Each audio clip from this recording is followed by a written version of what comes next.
Hi everyone, and welcome to the London School of English on YouTube. My name is Mary and I'm a trainer at the London School of English. Today we'll be looking at adverbs of attitude. Before we get started though, if you want to know more about who we are, just follow the link below.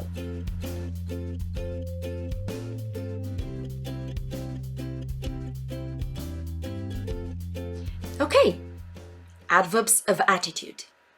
Why do we want to use them? Why have I chosen this particular topic? Because these adverbs make you sound more natural in your speaking. Because these adverbs bring color to the language. Basically, it's like adding salt and pepper to your food. Now imagine food without salt and pepper. It's difficult, isn't it?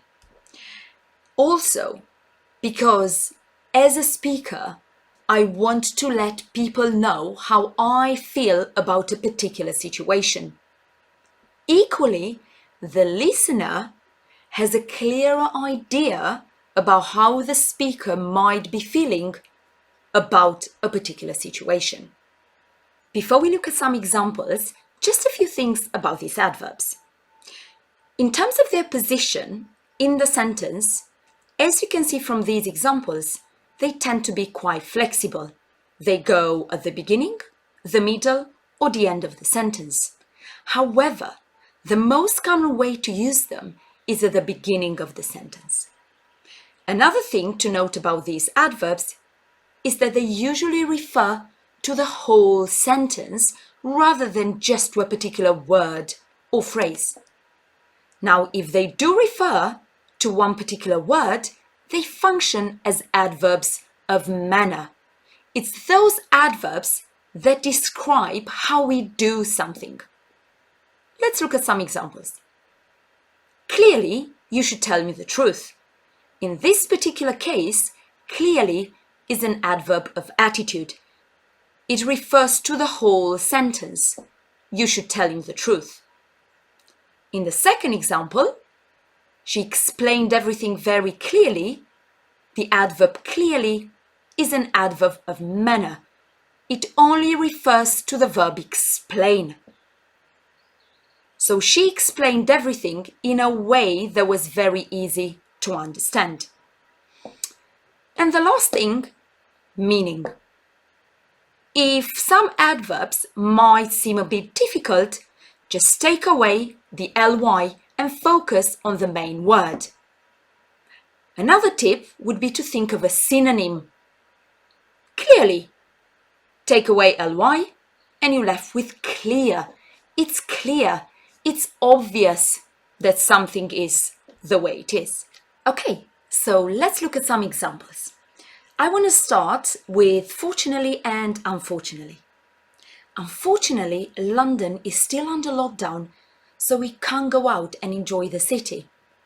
So I feel quite sad and disappointed about this particular situation. So you could use the synonym sadly. Sadly, London is still under lockdown, so we can't go out and enjoy the city. Fortunately. Fortunately, we can talk to our friends on Zoom and we can learn English online. So I feel very lucky and happy I can do that. You could use the synonym here as well. Luckily, we can talk to our friends on Zoom and we can learn English online. Understandably. Understandably, many people are worried about their financial situation. We use this adverb when we want to show that it's easy to understand a particular situation. In the current times with the coronavirus, people haven't got too much money. It's difficult for them perhaps to pay their bills, to pay their rent or their mortgage. So that's why they're worried about their financial situation. Stupidly. Stupidly, supermarkets didn't impose restrictions on how much food people could buy, so everyone started stockpiling. We use this adverb when we feel a bit annoyed about a particular situation. when we feel that it wasn't handled in a very intelligent way. Interestingly, Austria is the first European country to lift the lockdown measures. What an interesting fact! And I wonder why Austria did that. Reluctantly, politicians in this country ordered a lockdown. We use this adverb when we want to express the unwillingness of doing something. In other words, when we don't want to do something, but we probably have to do it. It comes from the adjective reluctant, and to be reluctant means you don't want to do something. Surprisingly, or not surprisingly. So as you can see, some adverbs can be used in the negative as well. Surprisingly, the virus spreads incredibly fast. Now, this is very unexpected. It is a surprise. Not surprisingly, many businesses have been affected by the coronavirus. Clearly, scientists need to find a vaccine very soon. It is very clear and obvious we need to find a vaccine very soon. Ideally, people will make the most of their time at home and learn new skills or a new language. English, perhaps? Ideally means it would be perfect if something happened. That would be the perfect scenario. Apparently, a boy born in India last week has been named Corona. We use the adverb apparently when we hear something, probably on the news or on the radio, or maybe someone's told us a story, but we're not quite sure it's true. It seems that way. Frankly, being on lockdown is not too bad. Frankly means to be honest, to tell you the truth. But it's a truth that might be difficult for people to hear. It might make them a bit uncomfortable. The lockdown situation, it's definitely not an easy situation to be in. But me, personally, I don't find it that difficult. I can give you another example. Now imagine you go to a place where everyone loves football. And there you come and then you say, frankly, I don't really like football. That might be quite difficult for people to hear because they can't understand why you don't like football. By you just don't like it. That's the truth. Okay, let's see now how these adverbs are used when telling a story. Remember, at the start of the video, I was explaining why these adverbs are important.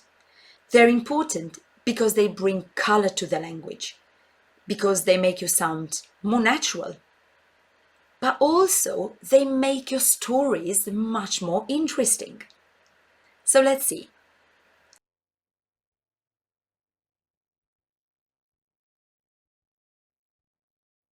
The first story is a bit bland, uninteresting. The second story uses adverbs of attitude, and it's much more interesting. When I came to London, I really wanted to see a tennis match. Unfortunately, my host family bought me tickets to the football. Now, clearly, football is not as exciting as tennis, but reluctantly, I agreed to go. Surprisingly, it was fun. Interestingly, the host family's team won. Okay, so before we finish the video, let's have a look at all the adverbs we saw today. And I'm going to say the adverbs one more time, focusing on their pronunciation.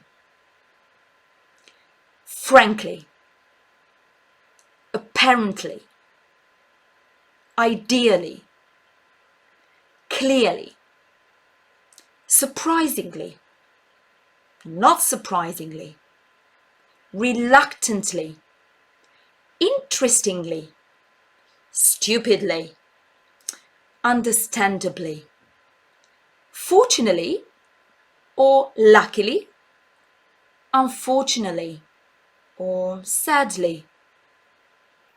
And that's the end of the video. Thank you very much for watching. Now go and tell your friends about these adverbs. Before you do, don't forget to subscribe to our channel and consider looking at our website for different courses we offer online, both group and individual, for legal, business and general English, as well as IELTS. Okay, see you later. Bye!